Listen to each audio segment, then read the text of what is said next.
So it is 3 picks headed to New York for the 3rd pick in the 2018 draft, entering his 4th year.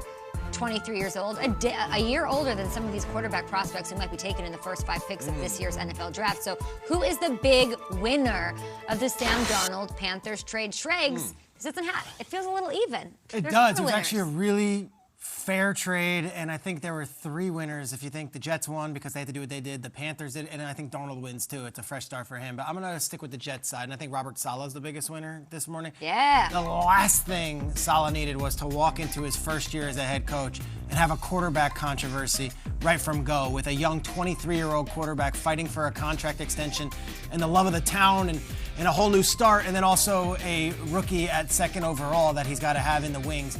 I think Saleh starts fresh. Now, spoke with Saleh. He had a child on Friday night, okay? A new baby? He had his 7th child with his wife on Friday night.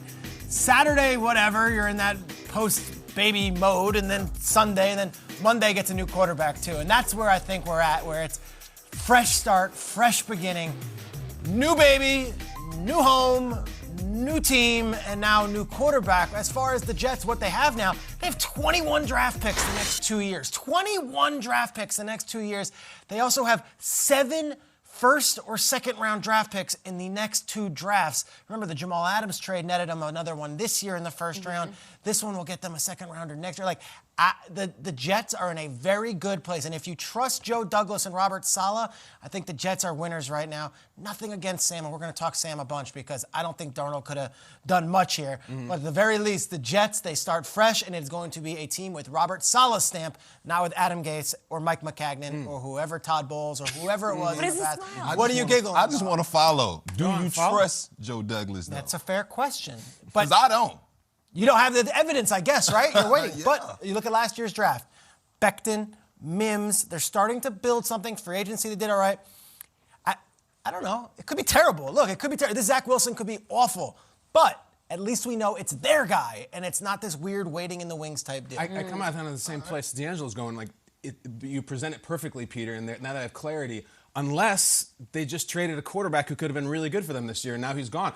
I don't really see a real clear winner here. This is like Durant versus Rappaport. I don't know if anybody wins necessarily. I don't see a winner. The other Rappaport. Yeah, not ours. Sheet. No, Very different. We used to be roommates with Brad Pitt.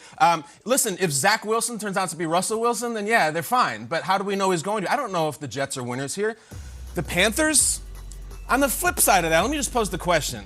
Do we know for sure, that Sam Darnold is even better than Teddy Bridgewater? Do we know that? I don't. And then there's Sam.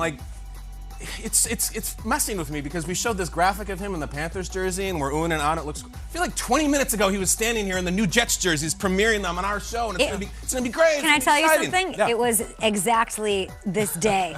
It was? It was this day, yeah, April 6th. See, it was and this now we're day hearing from another several one. years ago in this studio. Crazy. And, it's great. He gets to play with better players and a fresh start. Sam didn't want this. Yep. He said many times, I want to be a Jet for life. I'm committed to this. I've been terrible run for him. So I don't know if anybody's a winner. I'll just, D'Angelo, before we go, I'll just do what we do sometimes. The winner might be us, because I think the NFC South is the most intriguing, most compelling division in the league. Bucks the biggest show in town. The Jameis Express, I have no idea. The Falcons are going to be very pivotal in the draft.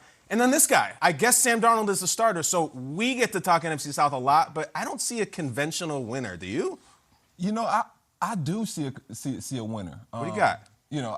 I see it being the Carolina Panthers and Matt Rule. When I think about what every other team was giving up to get a quarterback that they felt confident in, it was a lot.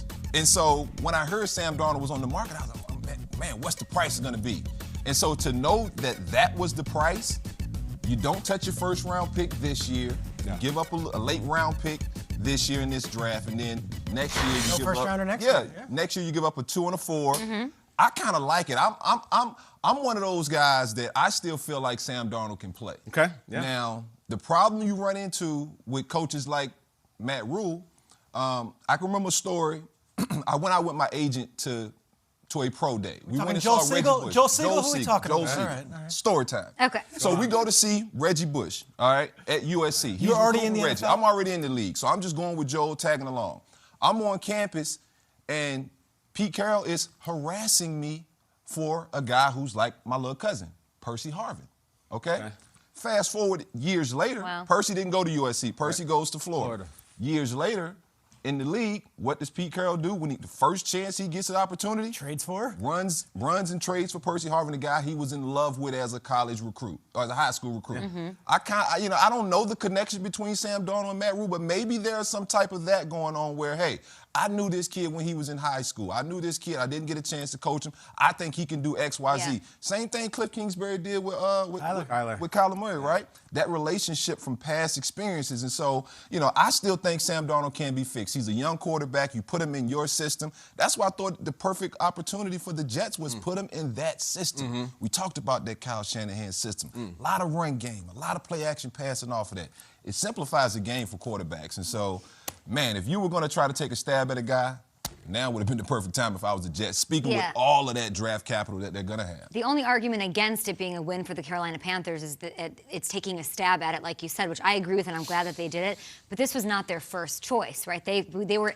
We want to be aggressive, and we were all waiting here. We brought it up on the show yesterday with you, Schrags, from our home cams, like, where are the Panthers at? They wanted Stafford. They wanted Deshaun Watson. That fell through. I'm sure they made the calls to the Seahawks, or at least thought about it. And then this was what sort of ended up happening. But I would negate that by saying, as a Chicago Bears fan, I would have liked Sam Darnold. I would have liked that trade I thought about it from that perspective. Just because it's the upside, it's the talent, it's the highlights.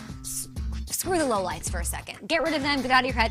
Because there is a thing to say about the winner in this being Sam Darnold. And I know, Kyle, you weren't for him leaving. You wanted the Jets to surround him with talent. Well, guess what? The Panthers have a number 8 overall pick still. They can add, and they went defense in recent history. Schrags, get a Devontae Smith in there. If Kyle Pitts does fall at tight end, I'm not saying you will, but grab him at 8. Do your thing to give him something, along with Christian McCaffrey and along with some of those guys down there. We met him, I think it was 4 years ago or 3 years ago, in this studio on this day. And to see the things that happened to Sam Darnold after that, the ghost, the mono, all that, I think he's the winner in this because he doesn't have to sit in this media market with a Wilson and Sam Darnold. It's not healthy. It's toxic for anybody. So I like that they right away have eliminated Schrags. And you can speak to this. The 2 quarterbacks instead of 1, because Sam Darnold would not have had a chance to succeed. He wouldn't have, because they'd be calling every interception, every mistake. They'd be calling for the rookie's name. I like that he's gone. And I'm going to point to Ryan Tannehill because I think it's fair. Tannehill departed from the Dolphins. There's a Gase connection there and went on and thrived in a different system, and I hope that for Sam Darnold. Yeah, I think we talked about yesterday on the show, if it was a more veteran team and you had a veteran quarterback like Alex Smith and you draft Mahomes and you say, okay, well, there's going to be this kind of competition. Sam Darnold's 23, Zach Wilson's 21. That's not going to work in a locker room. So what about option 3 of not drafting? Not drafting quarterback. No, we're going to take, what'd you say, they have 21 picks? 21 picks. Well, maybe they'll have 26 picks because they traded back for number 2, and 2 of them are first-round picks. But whatever, the ship has sailed. They made their bet, and I guess they're going with the BYU kid.